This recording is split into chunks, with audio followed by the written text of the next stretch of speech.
Yeah, daytime calls, I mean, they're cool, but it's definitely not as fun as the nighttime calls. I mean, I just hate the traffic. You know, you got different people out in the daytime, and you always got to multiply it by 3, you know, so when someone tells you they only 3 or 4 feet off of the road, you know, they're definitely going to be at least 3 times that. So that's just facts, you know, it's just the way it is. So we're going to go ahead and pull up on this call, and we're going to see how we can help this gentleman out.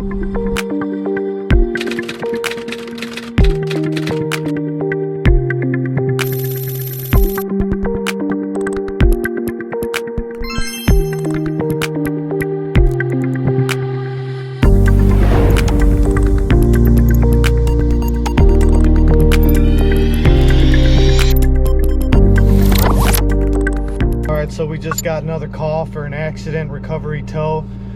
In this situation, the customer didn't really want to pay anything out of pocket, so they're just going to surrender the vehicle. So you know, that's been the case. I've got cars just stacked up right now that are accident vehicles because I've been making these deals. So we're going to go ahead and get this loaded up in a hurry.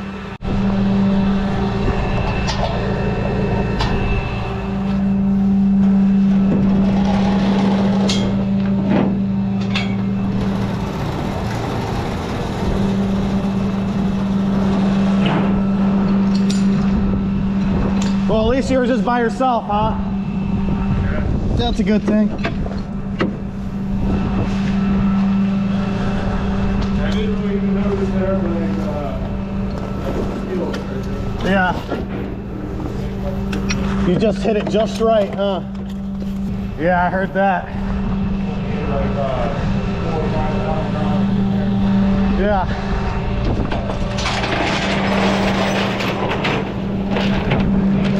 Yeah, it's not even worth it. It's just best just to let me deal with it. You don't have to deal with it.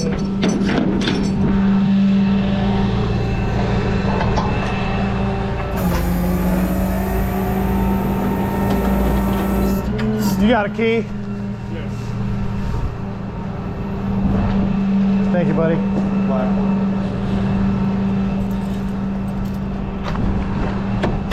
Oh, goodness.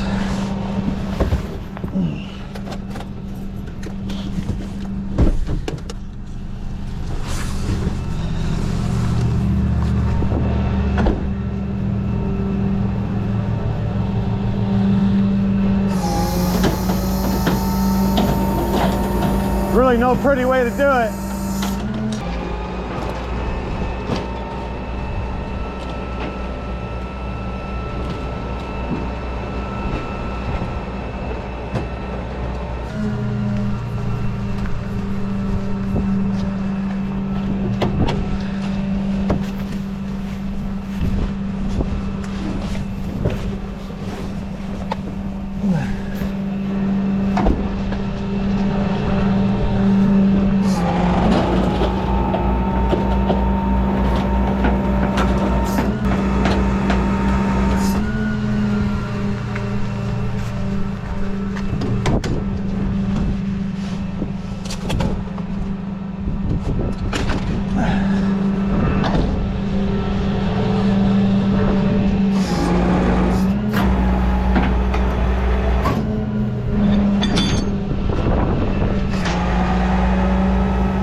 You go ahead, hop in the truck. We'll be off in a minute, all right?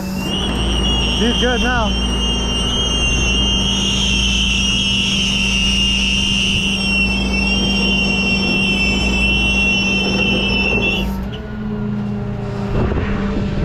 So that was pretty easy recovery. I mean, not much to it. I mean, I'll be able to sell this vehicle alone for at least $1,000. I mean, the engine transmission is going to be worth quite a bit.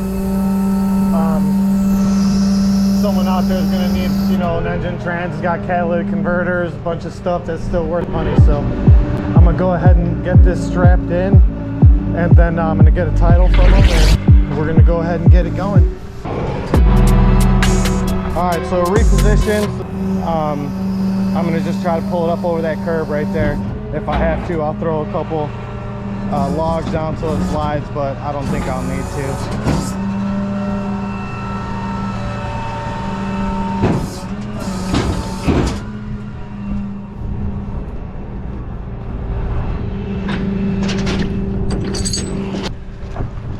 So now that we got that going, some of these, she's gonna bow out a little bit. Okay, now that we got that, and then it'll just kind of aid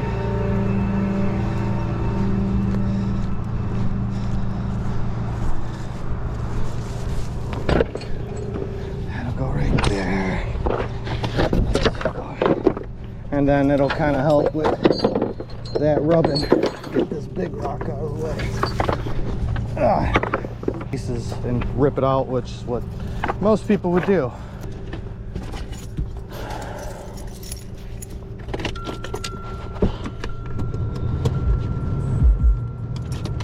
Okay, then we're gonna take our seatbelt, tie off the steering wheel so it does not move.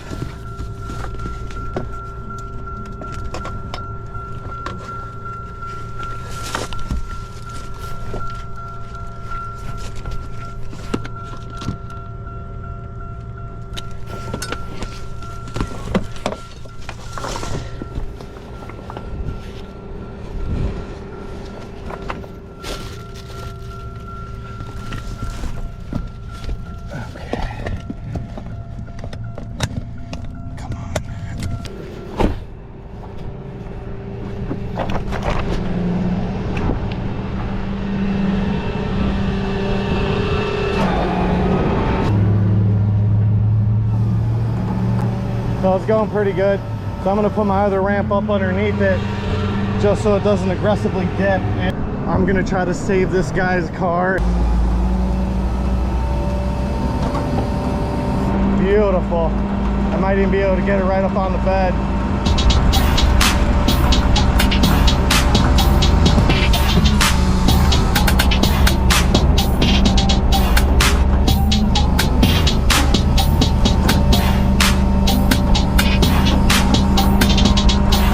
Baby.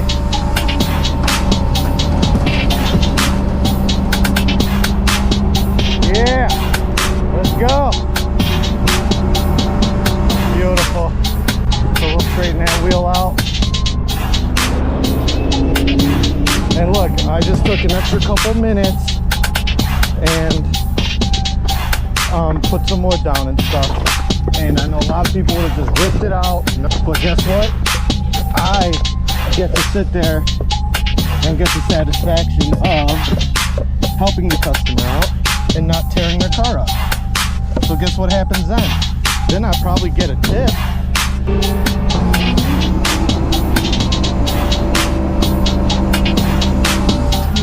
See, I like having my steering wheel locked that other way, but it's all good. We'll run back and forth a couple times, no big deal. We'll turn it the other way quite a bit. To compensate. Oh.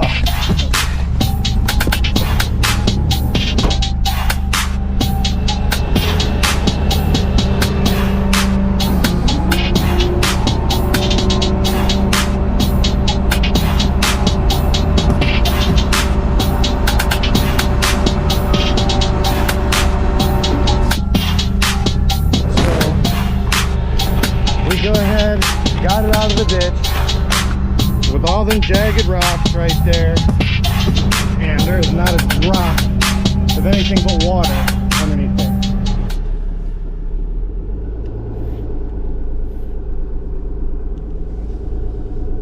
What's up, my guy? Is that my check? You got my check too? Yeah. Hunter, whose car was it? Listen, bro, I'll tell you what, I took my time. I wanted you to drive that car out of there. There was a bunch of jagged rocks. You know what I'm saying? So I went ahead, put the blocks down. There's nothing leaking. I started it. You're gonna drive this car home, okay? All right. Right on, man. You've been hearing for your time. Oh man, thank you. I appreciate it.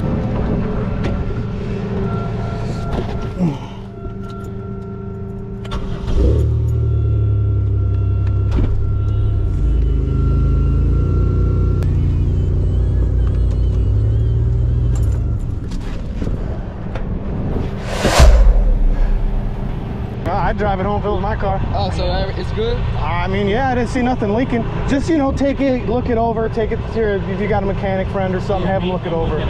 Yeah, but I'd rather you give it to fixing it than giving it to me, right? Yeah. Right on, man. And another one. So I'm gonna go ahead, get this all cleaned up and everything, get the truck reorganized. And that's why I was able to do this call so efficiently, because organization is key. I knew everything was. So let's get it.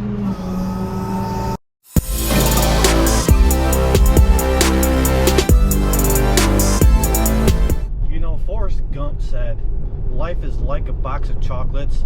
You never know what you're gonna get. Well, I feel the same way about towing. I mean, being on the night shift, you never know what you're gonna get. I mean, it could be anything from a drunk driver taking out both wheels to a deer call to a high-speed chase rollover that you gotta scoop up. I mean, there's really no telling what call is gonna come in until it comes in.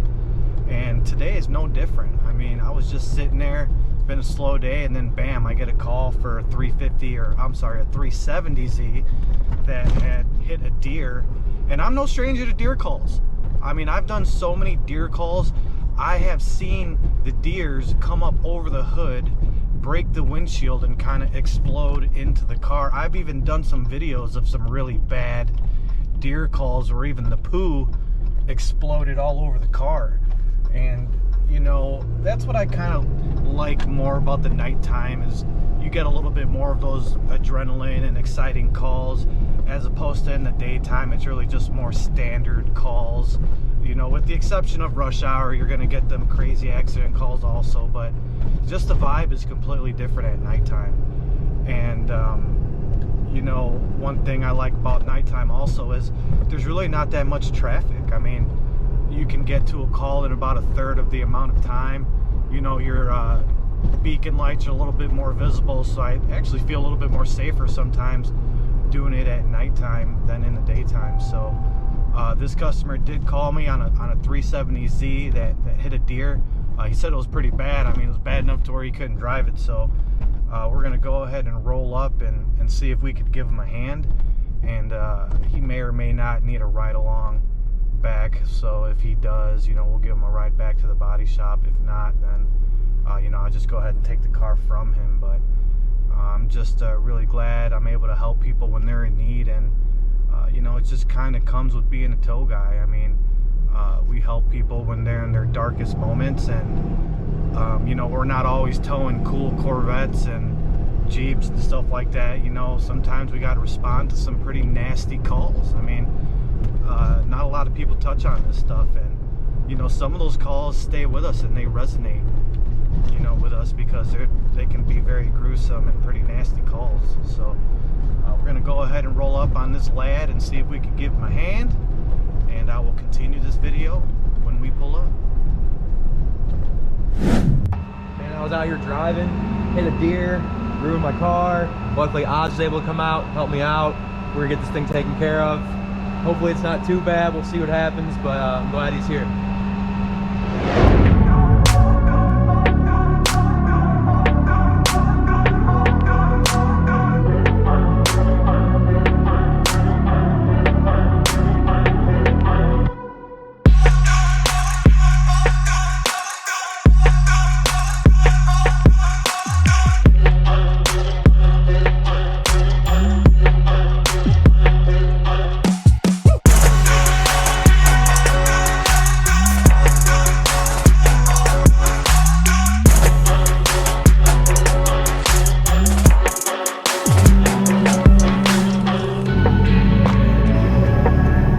Wanted to touch on that. He was able to call me directly without having to deal with his insurance, and sometimes it's easier to call the tow man to come you know, do your tow for you, and then you can just turn the receipt into the insurance, so that way you're not sitting there you know, waiting 2-3 hours for your insurance company to send someone. And even they'll appreciate it, because right now they get so booked up, their call centers and everything gets crazy booked up. So it's really important to remember that you do not have to wait around for the tow people that are, you know, contracted with your insurance. If you can, just float the bill.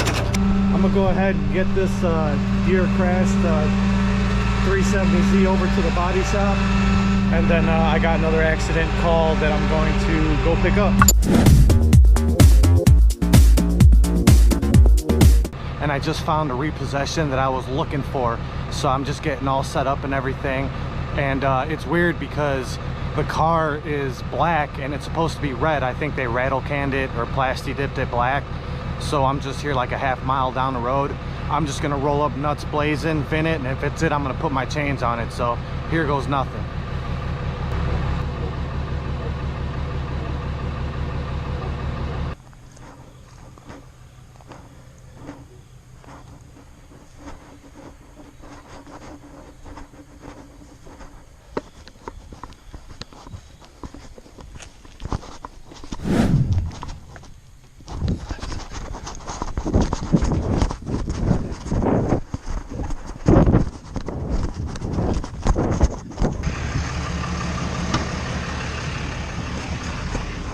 All right, so that was the car.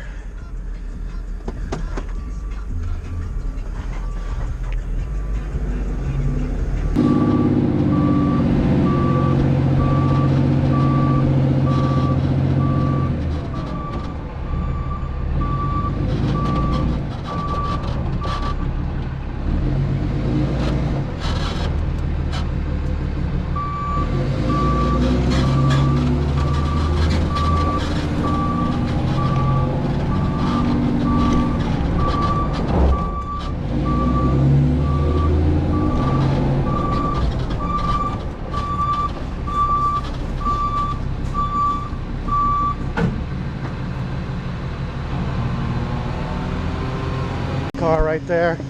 I vinned it. I'm gonna get it hooked up.